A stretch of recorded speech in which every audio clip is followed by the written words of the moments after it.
पहले तो सभी देशवासियों को, प्रदेशवासियों को इस शुभ मंगल घड़ी पर सबको प्रणाम और सबको ढेर सारी बधाइयाँ। खुशहाली रहे, सबके जीवन में खुशहाली हो। जय श्री राम। पत्रकार महोदय, जैसा कि आप जानते हो, 564 साल के संघर्ष के बाद भारत के हिंदुओं ने वो विजय प्राप्त करने का दिन, वो मौका कल भगवान ने दिया है, जो भारतीय जनता पार्टी ने अपने मैनिफेस्टो में रखा था और हिंदुत्व की लड़ाई लड़ाई थी। आज हमारे माननीय प्रधानमंत्री मोदी जी की वजह से, हमारे जो आरएसएस और की वजह से और जो साधु संतों की वजह से आज ये काम संभव हो पाया, जो असंभव था। 564 साल पहले गिराए गए मंदिरों को, 33,000 करोड़ मंदिर हमारे गिराए गए। उनमें मुख्य मंदिर जो काशी, मथुरा और अयोध्या के मंदिर, भगवान की जन्मभूमि को बाबर जैसे उस डायर कुकर्मी ने उनको बंद कर दिया, उनके ऊपर मस्जिद जिनवा दी, जो है ना, उनको रिकॉर्ड ही उनका ख़त्म करके और उसके ऊपर मस्जिद चिदा के और ऐसा बना दिया कि जैसे यहाँ कुछ था ही नहीं। परंतु हिंदुओं की हिम्मत ने वो हारी नहीं। हमारे वो कार सेवक, जिनको याद करने का दिन है, जिन्होंने अपनी जान की कुर्बान करके और देश के अंदर वो काम किया, बाबरी मस्जिद को ढांचा ढाने के लिए अपने जान की जोखिम पर करके किया, और उस समय की मुलायम जी सरकारों ने उनके ऊपर गोलियां चलाने का, अत्याचार करने का काम करके सरयू नदी को लाल रंग की बना दिया था उन स्वयं सेवकों से, उन कार सेवकों से।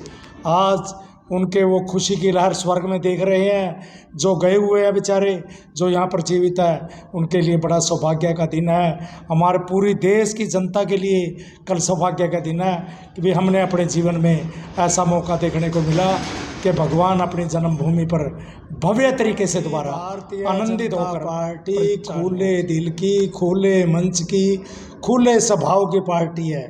हम आने वाले प्रत्येक व्यक्ति का, प्रत्येक राजनीतिक का बड़ा अच्छे से स्वागत करते हैं।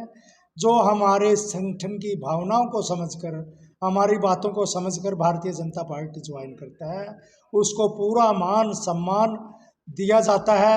आपने पीछे देखा होगा, वरिष्ठ नेता चौधरी वीरेंद्र सिंह, कितने पुराने कांग्रेस के नेता थे, वो छोड़कर आए, उनको कहाँ से कहाँ तक पहुँचाया। भारतीय जनता पार्टी का काम ये है कि मान सम्मान देना। अशोक तंवर बहुत लायक और नौजवान युवा साथी है और बड़े सुलझे हुए व्यक्ति हैं, उनको पार्टी में पूरा मान सम्मान दिया जाएगा हर जगह पे। आप विधानसभा की बात कर रहे हो सकता है उनको लोकसभा की टिकट दे दी जाए। नरवाना की तरफ से टिकट मिल पाएगी या नहीं मिल पाएगी? सुनीता दुग्गल भाई साहब हमारी एमपी है, सरसा की मेंबर पार्लियामेंट, और बहुत पढ़ी लिखी अच्छी जो महिला है, और उनके लिए वो अपना काम कर रही है। ये टिकट देना मेरे या किसी के हाथ में नहीं है, मुख्यमंत्री के भी हाथ में नहीं है, ना पार्टी अध्यक्ष के हाथ में है। ये तो संगठन जो ऊपर से, जो उपरला नेतृत्व है हमारा केंद्र का, वो एक बनाता है पूरा चार्ट, जिसके अंदर हर प्रकार की गतिविधि देखी जाती है। हर गतिविधि को जोड़कर उसके क्रमांक दिए जाते हैं। उस क्रमांक के अनुसार जो उसमें अगर वो उसके लिए बिल्कुल सही होगा, अपने में सही उतरेगा, खरा उतरेगा, उसको टिकट संगठन जारी करता है। ये किसी के हाथ में ऐसे नाम से यहाँ टिकट नहीं दी जाती। भारतीय जनता पार्टी में ऐसा कोई सिस्टम नहीं।